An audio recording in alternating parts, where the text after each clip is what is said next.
Hi guys, நம்ம தேடியில battle through heaven அப்படிங்கிற இந்த சீரிஸோட எபிசோட் 43ல என்ன நடந்துச்சு அப்படிங்கிறத பத்தி தான் பார்க்க போறோம். வீடியோக்குள்ள போறதுக்கு முன்னாடி நம்ம சேனலை சப்ஸ்கிரைப் பண்ணாதவங்க சப்ஸ்கிரைப் பண்ணிக்கோங்க. அப்படியே மறக்காம பக்கத்துல உள்ள பெல் ஐக்கானையும் கிளிக் பண்ணிக்கோங்க. நம்ம ஜியோயான் கிராண்ட் மாஸ்டர் கிட்ட வந்து அது ப்ராப்பர்சி இல்ல, அதுல வெறும் என்னோட மெமரிஸ் மட்டும்தான் இருந்துச்சு அப்படின்னு சொல்ல, கிராண்ட் மாஸ்டர் அப்போது நீ இல்லன்னு சொல்ல வரியா அப்படின்னு சொல்லி கேட்கிறாரு. நான் இந்த ஃபைட் குயிக் கான்டினென்ட்லயே ரொம்பவே பவர்ஃபுல் ஆகணும்னு நினைச்சது என்னமோ உண்மைதான். ஆனா என்னால இந்த லேண்டை காப்பாற்ற முடியுமா? கடவுள் என்னைக்குமே மனுஷங்க விதியை எழுதுதில்லை ஜியோயான், அதை நம்மளே தான் எழுதிக்கணும். நீ என்ன வாங்கணுங்கிறத நீ தான் முடிவு பண்ணும் அப்படின்னு அவர் சொல்ல, நம்ம ஹீரோ இப்ப மீட்டன்ஸனை பார்க்க வர மாதிரி காட்டுறாங்க.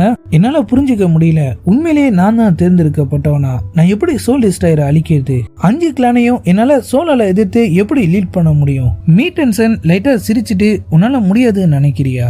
இல்ல நீ அதுக்கு சரியில்லாதவன் நினைக்கிறியா? நீ ஒழுங்கா ட்ரைனிங் எடுத்து உன் ஃபைட் ஸ்கில்ஸை இம்ப்ரூவ் பண்ணிட்டீனா கண்டிப்பா நீ சீக்கிரமாவே பவர்ஃபுல் ஆயிடுவ. அதுக்காக அந்த ப்ராப்பர்சில சொல்லியிருக்கிற அந்த ஆள் நீ தான் சொல்லிட முடியாது. உலகத்தை இருள் சூழ்ந்திருக்கும் போது மக்களுக்கு நம்பிக்கை தரதுக்காக தான் அது எழுதப்பட்டிருக்கு. நீ இல்லைனாலும் அந்த ப்ராப்பர்சி அடுத்தடுத்த தலைமுறைக்கு போயிட்டே இருக்கும். கண்டிப்பா அது ஒரு நாள் ஒரு பவர்ஃபுல்லான ஆளோட கைக்கு போய் சேரும். அவன் இந்த கான்டினென்ட்டை காப்பாத்துவான். அப்பதான் அந்த ப்ராப்பர்சியும் கம்ப்ளீட் ஆகும். மீட்டன்சன், நீங்க என்ன சொல்ல வரீங்க? அப்பனா அது யார வேணாலும் இருக்கலாம்னு சொல்றீங்களா? இல்ல, நம்ம யாரா இருக்கணுங்கிறத நம்ம தான் முடிவு பண்ணணும்னு சொல்ல வரான். நம்ம ஜியோயானோ இப்ப கொஞ்சம் தெளிவாயிட்ட மாதிரி தெரியுது. என் குழப்பத்தை தீர்த்து வச்சதுக்கு ரொம்பவே தேங்க்ஸ் அப்படின்னு சொல்லிட்டு எர்த்துகோர் பைத்தான் கொடுத்த அந்த ஃபைட் ஸ்கில்லை அப்படியே அவர்கிட்ட காட்ட, நம்ம மீட்டன்சன் அதை பார்த்து லைட்டா அப்படியே ஷாக் ஆகிறாரு. இதுதான் 3 changes in heaven. Fight card இதை யூஸ் பண்ணி தான் சோல் டிஸ்ட்ராயரை அழிச்சிருக்காரு. ஆனா இதை புரிஞ்சுக்கிறது எனக்கு ரொம்பவே கஷ்டமா இருக்கு அப்படின்னு அவர் சொல்ல, ஃபைட் டெம்பரரோட ஸ்கில்ல கொஞ்சம் கஷ்டமா தான் இருக்கும், நீ திரும்ப திரும்ப ட்ரை பண்ணு. ஆமா, என்னோட அக்ரிமெண்ட் என்னாச்சு? நான் கூட சண்டை போட தான் போறேன். நம்ம ஃபேஸ் பண்ண வேண்டிய நிறைய பிரச்சனை நமக்காக காத்துட்டு இருக்கு, சீக்கிரமா ரெடியாகு அப்படின்னு அவர் சொன்னதோட, நம்ம ஹீரோ இப்போ ஒரு புது ஆளா திரும்பவும் அப்படியே ரிங்குள்ள வந்துடுறாரு. அவர் அப்படியே ஒரு ஸ்வாட பறக்க விட்டு ஹெவன்லி ஸ்கில்ல கொஞ்சம் கொஞ்சமா அப்படியே ட்ரைனிங் எடுக்க ஆரம்பிக்க, அந்த இடமே இப்ப அப்படியே ரெட் கலர்ல மாறிடுது. நம்ம கிராண்ட் மாஸ்டர் வழக்கம் போல எதையுமே கண்டுக்காம அப்படியே கூலா உட்காந்து டீ சாப்பிட்டு இருக்க, பிரபஞ்சம் உருவானப்ப மொத இருட்டு தான் வந்துச்சு, நெருப்பு அதை அழிச்சு ஒரு புது உலகத்தை உருவாக்குனுச்சு அப்படிங்கிற வார்த்தைலாம் அப்படியே ஒருக்குள்ள கேட்க ஆரம்பிக்குது. நம்ம ஜியோயானோ ஹெவன்லி ஸ்கில்ல கொஞ்சம் கொஞ்சமா அப்படியே கத்துக்க ஆரம்பிச்சிடுறாரு. அவரோட ரூலர் ஃபுல்லா இப்ப அப்படியே நெருப்பா பத்தி எரிய ஆரம்பிச்சிருது. அவர் அப்படியே கீழே லேண்ட் ஆகி அவர் ரூலரை யூஸ் பண்ண அந்த இடம் ஃபுல்லா அப்படியே அவரோட பவர்ஸ் அப்படியே பரவ ஆரம்பிச்சிட மாதிரி காட்டுறாங்க. நம்ம கிராண்ட் மாஸ்டர் இருக்கிற இடத்தை தவிர அந்த ஒட்டுமொத்த இடமும் அப்படியே ஹெவன்லி ஃபயரா பத்தி எரிஞ்சிட்டு இருக்க, கிராண்ட் மாஸ்டர் நெருப்பு தான் இயற்கையே டாமினேட் பண்ணும், அதால ஆக்கவும் முடியும் அழிக்கவும் முடியும் அப்படின்னு சொல்றாரு. இந்த மாதிரி நம்ம ஜியோயானோட ட்ரைனிங்லாம் வேற லெவல்ல போயிட்டு இருக்க, அவர் இப்ப தனிமையில உட்காந்து இதை பத்தியோ ரொம்ப தீவிரமா யோசிச்சுட்டு இருக்கிற மாதிரி காட்டுறாங்க. அங்க வந்து நம்ம ஜியோ சூனர் 3 இயர்ஸ் அக்ரிமெண்ட் நீ கலந்துக்க தான் போறியா அப்படின்னு சொல்லி கேட்க, அவர் லைட்டா சிரிச்சுட்டு மீட்டன்சன் என் அகாடமியிலே தங்கி நல்ல ட்ரைனிங் எடுத்து ஒரு ஃபைட் ஹீரோவா மாற சொல்றாரு.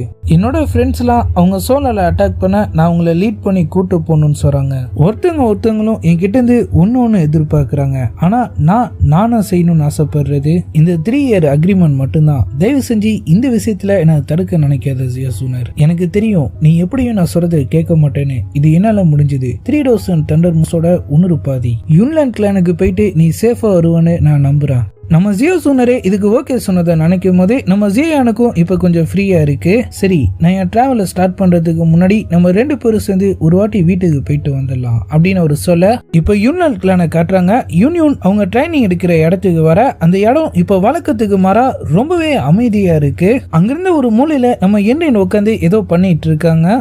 யூனியன் அப்படியே ஸ்லோ மோஷன்ல அவங்க கிட்ட போய் அவங்க என்ன பண்றாங்கன்னு பார்க்க, எண்ணின் ஒரு பேய் மாதிரி அவங்களை அப்படியே திரும்பி பாக்குறாங்க. அவங்க கண்ணை சுத்தி சிவப்பு கலர்ல ஏதோ ஒரு அடையாளம் வர இப்ப புதுசா வந்திருக்கு. யூனியனுக்கு பயமா தாங்கல. இப்ப உங்க கையில ஒரு கருப்பு கலர் பாம்பு வர அப்படியே சுத்திட்டு இருக்கு. எண்டின் அதை அப்படியே அவங்க கிட்ட தூக்கி போட்டு அவங்கள பயமுடுத்திட்டு அதை அப்படியே அங்கிருந்து காணாம போக வைக்க, மாஸ்டர் என் மேல சந்தேகப்பட்டுட்டு என்னையே எதுவும் பண்ணாம விட்டாருன்னு எனக்கு இப்பதான் புரியுது. அந்த ஸ்வாடுக்கு சொந்தமான ஒரு ஸ்க்ரோல் இன்னமும் அவரு ரூம்லயே தான் இருக்கு. அதை திருநவன் கண்டிப்பா அதை எடுக்க வருவான்னு அவரு நினைக்கிறாரு. ஏன் அவன் அதை எடுக்க வரணும் அப்படின்னு சொல்லி அவங்க கேட்க, ஏன்னா பிளாக் டிராகன் ஸ்வாட் அதை யூஸ் பண்ற மாஸ்டரோட ரத்தத்தோட ரத்தமா கலந்துரும். அதுக்கு தேவையான பவர்ஸை அந்த மாஸ்டர் தரணும். அவரால் தர முடியாம போச்சுன்னா அது திரும்ப அவரையே அட்டாக் பண்ணும். ஏண்டேன் அவங்கள பிடிச்சி டக்குன்னு செவுத்துல அடிச்சிடுறாங்க. இதையே நீ முன்னாடி என்கிட்ட சொல்ல, நான் சொல்லதான் ட்ரை பண்ண, ஆனா நீ தான் காதலையே வாங்கல. அவங்க அப்படியே அவங்கள கீழே விட்டுடுறாங்க. நீ இப்போ ஒரு பாதி கோஸ்ட் பாதி ஹியூமன் அப்படின்னு அவங்க சொல்ல, இதுவும் நல்லா தான் இருக்கு, என் கிளானை காப்பாத்த கண்டிப்பா எனக்கு இந்த பவர்ஸ் தேவைப்படும் அப்படின்னு அவங்க சொல்றாங்க. யூனியன் உன் தாத்தாக்காக தானே நீ இதெல்லாம் பண்ணிட்டு இருக்க, அவர் தான் இறந்துட்டார்ல, நீ முதல் உன் கிளானை பத்தி யோசிக்கிறத நிறுத்திட்டு இந்த பிரச்சனையில இருந்து தப்பிக்க பாரு அப்படின்னு சொல்ல, என் தாத்தா இறந்துட்டாரு, ஆனா என் கிளானை சேர்ந்த ஆயிரக்கணக்கான மக்களும் என்ன நினைச்சிட்டு இருக்காங்க, அவங்கள காப்பாற்ற வேண்டிய பொறுப்பு என் கிட்ட இருக்கு. அவங்க டக்குன்னு அப்படியே பேய் மாதிரி நம்ம யூனியன் கிட்ட வந்து, சீனியர் எனக்கு ஹெல்ப் பண்ணுங்களேன் அப்படின்னு சொல்ல, ஈவல் ஸ்கில்ஸை ட்ரைனிங் எடுக்க ஆரம்பிச்சு நீ நம்ம மாஸ்டரோட பவர்ஸையே தாண்டிட்ட, நான் போய் உனக்கு எப்படி ஹெல்ப் பண்ண முடியும் அப்படின்னு சொல்லி அவங்க கேட்கிறாங்க. ஏண்டேன் அப்படியே வில்லத்தனமா சிரிச்சுக்கிட்டே, சீக்கிரமாவே நான் க்ளோன் மிஸ்டேக்கு லீடர் ஆயிடுவா, அதோட நலன் ஃபேமிலியும் சேஃப் ஆயிடும், மிச்சம் இருக்கிறது ஜியோயானோட 3 இயர்ஸ் அக்ரிமெண்ட் மட்டும்தான், அவனையும் கண்டிப்பா நான் ஜெயிக்க விட மாட்டேன். நம்ம ஹீரோவும் ஹீரோயினும் இப்போ அவங்க கிளானுக்கு வந்துடுறாங்க. அந்த இடமே இப்போ அப்படியே பால் அடைஞ்சு போய் கிடக்கு. மெயின் ஹால் ஃபுல்லா அவங்க கிளானோட ரோப்ஸா கிடக்கு. அவங்க 2 பேருக்கும் ஒண்ணுமே புரியல. அவங்க அப்படியே உள்ள போய் அந்த இடம் ஃபுல்லா தேடி பார்க்க, நம்ம ஹீரோ அவர் அப்பா குடிச்சிட்டு வச்சிருந்த அந்த ஒயின் பாட்டில பார்த்துட்டு, இங்க கண்டிப்பா ஏதோ பிரச்சனை நடந்திருக்கு, அதான் அவர் இதை பாதிலேயே வச்சுட்டு போயிருக்காரு அப்படின்னு சொல்றாரு. நம்ம ஜியோ சூனரும் இங்க ஒரு நாள் கூட இல்ல அப்படின்னு சொல்ல, அவங்க 2 பேரும் அவசர அவசரமா அவங்க ஹெர்பல் ஸ்டோருக்கு போய் பாக்குறாங்க. ஆனா அங்கேயும் இப்ப யாருமே இல்ல. அவங்க வெளியே வர அங்கிருந்த ஒருத்தவரு அவங்கள பார்த்துட்டு அப்படியே அங்கிருந்து எஸ்கேப் ஆக ட்ரை பண்றாரு. ஆனா நம்ம ஹீரோ டக்குனு கதவெல்லாம் சாத்தி அவர் அப்படியே லாக் பண்ணிட்டு அப்படியே மெதுவா அவரு கிட்ட வந்து அவரு ஷோல்டர்ல கை வச்சு, ஜியோ ஃபேமிலிக்கு என்னாச்சு அப்படின்னு சொல்லி கேட்க, நம்ம ஹீரோயின் இருக்கிற கோவத்துல போட்டு கிட்ட போறான் அப்படின்னு சொல்லி அவரு கையை பிடிச்சி அவர் அப்படியே சமாதானப்படுத்த ட்ரை பண்றாங்க. எனக்கு தெரியல, கொஞ்ச நாளுக்கு முன்னாடி நிறைய வெள்ளை ட்ரெஸ் போட்டவங்க இந்த இடத்துக்கு வந்தாங்க. அவங்க எல்லார் கையிலயும் பெரிய பெரிய கத்தி இருந்துச்சு, பார்க்கவே ரொம்ப பயங்கரமா இருந்தாங்க. ஊர் மக்கள் யாரும் வெளியே வரக்கூடாதுன்னு சொன்னனாலே நாங்க எல்லாரும் உள்ள போய் கதவை சாத்திக்கிட்டோம். 2 நாளுக்கு அப்புறம் வெளியே வந்து பார்க்கும்போது உங்க கிளானே வூட்டங் சிட்டியை விட்டு காணாம போயிட்டாங்க. அந்த கூட்டத்துல இருந்த யூன்சுங்கிற ஒருத்தவங்க பேசினதை வச்சு பார்க்கும்போது அவன் உங்க கிளான்ல இருந்த எல்லாரையுமே கொண்டுட்டு உங்க மாஸ்டரை கடத்திட்டான்னு நினைக்கிறான் அப்படின்னு அவரு சொல்ல, நம்ம ஹீரோக்கு என்ன சொல்றதுனே தெரியல. அவங்க 2 பேரும் திரும்பவும் அவங்க வீட்டுக்கே வந்துடுறாங்க. நம்ம ஜியோ ஜூனர் அந்த இடத்துல அப்படியே தொடச்சு சுத்தம் பண்ணிட்டு இருக்க, ஜியோயான் அவரு கிளானை நினைச்சு அப்படியே ஃபீல் பண்ணிட்டு இருக்காரு. நம்ம கிராண்ட் மாஸ்டருக்கும் இந்த விஷயம் தெரிய வருது. யுன்சுவா அவங்க க்ளோட் மிஸ்டோட 13 எல்டர்ஸ்ல ஒருத்தன். அவங்க எல்லாரும் ஆர்டர் வாங்காம தன்னிச்சையாவே செயல்படுவாங்க. இவன் பண்ணிருக்கிற வேலையை பார்க்கும்போது இவனும் சோலால் கூட சேர்ந்திருப்பான்னு நினைக்கிறான். ஈவல் பவர்ஸ் நாளுக்கு நாள் ஸ்ட்ராங் ஆயிட்டே போயிட்டு இருக்காங்க. அவங்களுக்கு அடிப்பணிஞ்சு போகாதவங்களோட நிலைமை என்ன ஆகுங்கிறத காட்டுறதுக்காக தான் அவங்க ஜியோ ஃபேமிலிய ஒரு பாடமாக்கிட்டாங்கன்னு நினைக்கிறேன் அப்படின்னு அவர் சொல்ல, ஜியோயான் அவங்க பவரை காட்டுறதுக்காக மட்டும் அவங்க அதை பண்ணல, கூ ஃபேமிலிலையும் அவங்க நிறைய பேரை கொண்டு இருக்காங்க. அவங்களுக்கு தேவைலாம் 5 கிளானுக்கு சொந்தமான ஏன்சியன் ஜெட் மட்டும்தான்.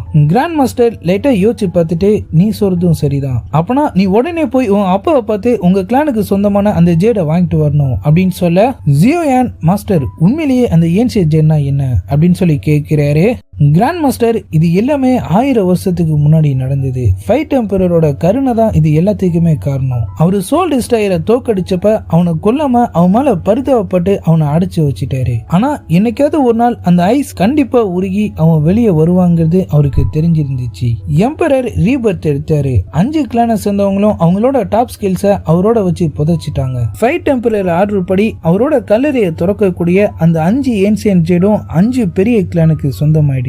சோல் டிஸ்ட்ராயர் வெளிவர காலத்துல அவங்களால அவனை சமாளிக்க முடியாம போயிடுச்சுன்னா அவங்க 5 பேரும் ஒன்னா சேர்ந்து அந்த கல்லறையை திறக்கணும். அவங்கள தலை சிறந்த ஒருத்தவன் அந்த ஸ்கில்ல கத்துக்கிட்டு ஃபைட் கார்டா மாறுவான். அவனே சோல் டிஸ்ட்ராயரை எதிர்த்து மத்த 5 கிளானையும் வழி நடத்தவும் செய்வான். இதுதான் மித்தாலஜி. 1000 வருஷம் கழிச்சு இப்ப இது நடக்க போகுது. நம்ம ஹீரோ நான் முதல் என் அப்பாவை காப்பாத்தி ஆகணும் அப்படின்னு சொல்ல, நம்ம கிராண்ட் மாஸ்டர் நீ ஒன்னும் கவலைப்படாத, அந்த ஏன்சியன் ஜெட் கிடைக்கிற வரைக்கும் அவன் கண்டிப்பா உன் அப்பாவை எதுவுமே பண்ண மாட்டான். அப்பனா அவன் அவரை அடைச்சு வச்சிருக்கான்னு சொல்ல வரீங்களா? சோல் ஆல்டர் நான் திரும்பவும் அங்க போயாகணும் அப்படின்னு அவர் சொல்ல, கிராண்ட் மாஸ்டர் உன் ஃபைட்டரா ரொம்பவே இம்ப்ரூவ் இருக்கிறது என்னமோ உண்மைதான், ஆனா நீ இன்னும் அவனை சேலஞ்ச் பண்ண ரெடி ஆகல, நீ உள்ள போனா திரும்ப வர முடியாது அப்படின்னு சொல்றாரு. நம்ம ஜியோயான் கவலைப்படாதீங்க மாஸ்டர், நான் ரிங்கை கழட்டி ஜியோ சுனர் கிட்ட கொடுத்துட்டு போயிடுறேன். அவர் அப்படியே சம காண்டாயிட்ட மாதிரி தெரியுது. நம்ம ஹீரோ கிட்ட வந்து அவரு கழுத்திலே ஒண்ணு வச்சுட்டு, என்ன திமிரு இருந்தா நீ என்ன ஏத்து பேசுவ, நான் உன் மாஸ்டர், நானும் உன் கூட தான் வருவேன் அப்படின்னு அவரு சொல்ல, ஜூனரும் அவரும் டின்னர் சாப்பிட்டுட்டு இருக்கும் போது நான் அப்பாவை பார்க்க போறேன், நீ என்ன காட் பண்ணு அப்படின்னு அவரு சொல்ல, நம்ம ஹீரோயினுக்கு அவரு கண்டிப்பா ஏதோ வில்லங்க பிடிச்ச வேலையை தான் பார்க்க போறாரு அப்படிங்கிறது நல்லாவே புரியுது. ஜியோயான் நானும் உன் கூட வரேன் அப்படின்னு அவங்க சொல்ல, இல்ல நீ வர முடியாது, நீ என்ன பாத்துக்க, ஒருவேளை என்கிட்ட ஏதாவது சேஞ்சஸ் தெரிஞ்சாலோ 1 மணி நேரத்துக்குள்ள நான் திரும்பவும் கண் முழிக்கலனாலோ நீ என்ன கொன்னுடு அப்படின்னு சொல்லிட்டு அவர் அப்படியே அந்த ஈவில் பவர்ஸை யூஸ் பண்ணி சோல் ஆல்டருக்குள்ள போக, வழக்கம் போல அந்த இடம் ஃபுல்லா பெரிய பெரிய செயினா தொங்கிட்டு இருக்கு. அந்த செயின்ல சோலால எதிர்த்து சண்டை போட்ட ஹீரோஸ் எல்லாம் அப்படியே தொங்கிட்டு இருக்க, அவர் அப்படியே அந்த இடத்துல தேடி அலைஞ்சு இப்ப அவர் அப்பாவையும் கண்டுபிடிச்சிடுறாரு. ஒரு சைன் கூட வேஸ்ட் பண்ணாம அவரோட ரூலரை யூஸ் பண்ணி அவர் லாக் ஆயிருந்த அந்த செயின் அப்படியே உடைக்க ட்ரை பண்ண, அவர் எவ்வளவு ஃபோர்ஸ் அடிச்சாலும் அந்த செயின் அசையவே மாட்டேங்குது. கிராண்ட் மாஸ்டர் ஜியோயான் ஒரு பிரயோஜனமும் இல்ல, அவங்க எல்லாரோட ஆர்கன்ஸும் கூட ஈவில் பவர்ஸால லாக் ஆயிருக்கு, நான் என்னோட ஃபைட்டரை யூஸ் பண்ணி அவங்களை ரிலீஸ் பண்ண ட்ரை பண்றேன் அப்படின்னு சொல்லிட்டு அவர் அப்படியே ஒரு பவர்ஸை யூஸ் பண்ண ஆரம்பிக்க, அங்க ஏதோ தப்பு நடக்கிற மாதிரி தெரியுது. ஜியோச்சனும் லைட்டா கண் முழிச்சிடுறாரு. ஜியோயான் இங்கிருந்து போயிடு, டகர் டகர் டெசர்ட் அப்படின்னு அவர் சொல்ல, கிராண்ட் மாஸ்டரும் அவரை உடனே அங்கிருந்து தப்பிச்சு ஓட சொல்றாரு. நம்ம ஹீரோக்கு இப்ப என்ன பண்றதுன்னே தெரியல. அவர் அப்படியே பயங்கர காண்டோட அங்கிருந்து செயின்ஸ் எல்லாத்தையும் அப்படியே அடிச்சு தள்ளிட்டு அங்கிருந்து தப்பிச்சு ஓட ட்ரை பண்ண, அவரு பின்னாடி ஒரு பயங்கரமான ஒரு பிரம்மாண்டமான ஒரு ஸ்மோக் உருவம் அப்படியே வருது. இவன் தான் சோல் டெஸ்ட்ராயர்னு நினைக்கிறேன். ஜியோயான் இப்போ ஒரு வழியா நம்ம திரும்பவும் மீட் பண்ணிட்டோம். என் பவர்ஸுக்கு முன்னாடி 5 கிரேட் கிளான்ஸுமே எனக்கு ஒண்ணுமே இல்ல, ஆனா நீ வித்தியாசமானவன் நான் நினைச்சேன். என் வெப்பனையே உனக்கு கொடுத்தேன், எல்லா ஸ்கில்ஸையும் உனக்கு கத்தும் தந்தேன், ஆனா நீ என்ன பண்ணிருக்க, ஒருவேளை நான் தப்பான ஆளை செலக்ட் பண்ணிட்டேன் போல அப்படின்னு அவன் சொல்ல, அந்த இடம் ஃபுல்லா சிவப்பு கலர் புகை மாதிரி வந்து ஃபேன்லோ இப்ப அந்த இடத்துக்கு வந்துடுறான். ஜியோயான் பேர்னிங் ஸ்வாட் உடம்புல இறங்குதுன்னா எப்படி இருக்கும் தெரியுமா அப்படின்னு சொல்லிட்டு அவன் அப்படியே நம்ம ஹீரோவை அட்டாக் பண்ண, அவர் அப்படியே ஜஸ்ட் மிஸ்ல அவன் கிட்ட இருந்து தப்பிச்சிடுறாரு. அவன் திரும்ப திரும்ப அவர் அப்படியே கண்ண முன்னாடி அட்டாக் பண்ண ஆரம்பிச்சிடறான். ஒரு கட்டத்துல அவரால் இதுக்கு மேல தாக்கு பிடிக்கவே முடியல அப்படிங்கிற மாதிரியான நிலைமையும் வந்துருது. ஒரு செகண்ட் நம்ம கிராண்ட் மாஸ்டரை காட்டுறாங்க, பாயிண்ட பிடிச்சிட்டு ஆங்கிரி புத்தா டெக்னிக். நம்ம ஜியோயான் அவரோட 3 எசன்ஸ் ஃப்ளேமையும் அப்படியே மெர்ஜ் பண்ணி வச்சுட்டு அப்படியே நின்னுட்டு இருக்காரு. ஃபேன்லவும் இப்ப அங்க இருந்து காணாம போயிடுறான். கிராண்ட் மாஸ்டர் இப்ப என்கிட்ட எந்த ஸ்கில்ஸும் பாக்கி இல்ல, இது ஒண்ணுதான் ஒரே வழி, நான் அதை யூஸ் பண்ணா என்ன ஆகும், நீ எரிஞ்சு போயிடுவ, உன் சோல் அழிஞ்சிரும், உன் சாம்பல் கூட மிச்சம் இருக்காது. என்ன இங்க வந்து பெரிய தப்பு பண்ணிட்டோன்னு வருத்தப்படுறியா? வருத்தப்படதான் செய்யறேன். என்னோட அக்ரிமெண்ட்டை கம்ப்ளீட் பண்ண முடியாம போச்சுல, எல்லாரும் நினைச்ச மாதிரி தேர்ந்தெடுக்கப்பட்டவனா என்னால மாற முடியாம போச்சுல. அவரை நினைக்கும் போது நம்ம கிராண்ட் மாஸ்டருக்கும் ரொம்பவே பெருமையா இருக்கு. ஜியோயான் நீ எப்பயுமே என்ன ஒரு டீச்சர்னு கூப்பிட்டது இல்ல, இருந்தாலும் இப்ப நான் சொல்றேன், நீ தான் எனக்கு கிடைச்சதுலயே ரொம்பவே பெஸ்டான ஒரு ஸ்டூடெண்ட். அவங்க 2 பேரும் அப்படியே ஃபீல்லாம் பண்ணி முடிச்சதுக்கு அப்புறமா நம்ம ஜியோயான் ஆங்கிரி புத்தா டெக்னிக்கை யூஸ் பண்ணி சோல் டிஸ்ட்ராயரை அப்படியே அட்டாக் பண்ணிடுறாரு. அவரோட அந்த எசன்ஸ் ஃப்ளேமும் அப்படியே பறந்து போய் அவன் ஸ்மோக்குக்கு நடுவுல போயிடுது. ஜியோயான் நீ திருந்தவே மாட்ட. அவனோட ஸ்மோக்கும் அவரோட எசன்ஸ் ஃப்ளேமும் சேர்ந்து அப்படியே காத்துல பயங்கரமா சுத்த ஆரம்பிக்க, நம்ம ஹீரோ கீழ இருந்து அதை கண்ட்ரோல் பண்ண முடியாம அப்படியே திணற ஆரம்பிச்சிட்ட மாதிரி காட்டுறாங்க. அப்படியே எபிசோட் 43 முடியுது. ரொம்ப ரொம்ப ஒரு பயங்கரமான பினிஷிங் தான். நம்ம ஹீரோக்கும் சோல் டிஸ்ட்ராயருக்குமான ஃபைட்ல நம்ம ஜியோயான் அவனை தோக்கடிக்கிறாரோ இல்லையோ அவரால் அந்த இடத்தை விட்டு தப்பிக்க முடியுமா, நம்ம கிராண்ட் மாஸ்டர் அவரும் எப்படி அந்த இடத்தை விட்டு வெளியே வர போறாங்க, இதுக்கப்புறம் என்ன நடந்துச்சு அப்படிங்கறதெல்லாம் நம்ம நாளைக்கான வீடியோவை பார்த்து தெரிஞ்சுக்கலாம். அது வரைக்கும் குட் பை.